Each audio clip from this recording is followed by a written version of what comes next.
When the 2010 Constitution was promulgated, it was intended to transform the lives of Kenyans through basic human rights and post-election disagreements and give citizens enormous powers to determine how they are to be governed.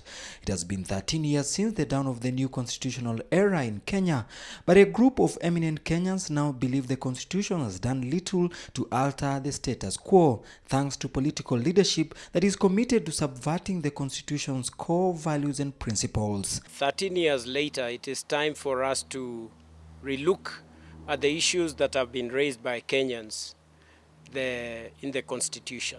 It is only in order, it is normal that constitutions are relooked into 10 years after. Addressing the press on Sunday, coinciding with the 13th anniversary of the promulgation of the 2010 Constitution and led by Pan-Africanist and renowned lawyer Patrick Loch Otieno Lumumba, alias PLO Lumumba, and environmentalist Isaac Kalua Green, a group of eminent persons has announced plans to kickstart a process of amending the Constitution. Na hii leo tunazindua harakati au mchakato wa kubadilisha katiba kwa kuwauliza wananchi wa Kenya wajiunge nasi. On top of their list, one of the pertinent issue is on the structure of the executive. The team believes that the architect of the executive arm of government ought to be examined, changed to all-inclusive government, and embed new positions that have been created or will be created, included in the Constitution, such as the position of the Prime Cabinet Secretary PCS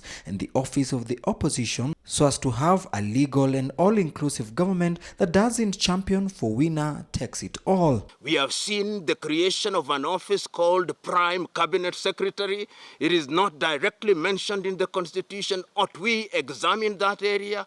We have seen the creations of CAS, and we are saying the time is now. There is the cry for having a leader of the opposition to cater for the win-win situation as opposed to winner takes it all.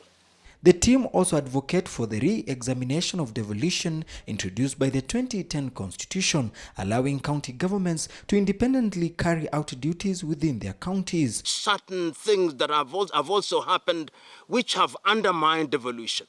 One cannot quarrel with devolution. One can only say that is something that can be improved. Lumumba hinted that the country had also permitted the formation of too many constitutional commissions, explaining that the move led to wastage of public funds in the funding of the committees. He noted that the time had come to review a number of commissions that carried out similar roles. This is the time to ask ourselves, can we do better? Do we need more, or we need few? The team further challenged the country to relook into its alignment with the East African community and the African continent constitutionally due to new agendas such as uniting Africa, saying it is time for Kenyan constitution should also in a very specific manner be aligned to what is happening in East Africa and the continent of Africa. And we are saying that on a date to be announced, we shall commence the process of collection of signatures, which must be a minimum of 1 million in order to ignite the process of a popular initiative. The new push for the amendment of the Constitution, if it will bear fruits, then definitely it will lead to an all-inclusive kind of a government where the opposition will have an official opposition office. At the same time, it will not be as usual where the winner takes it all. Willie Lusigekete News at Karen in Nairobi.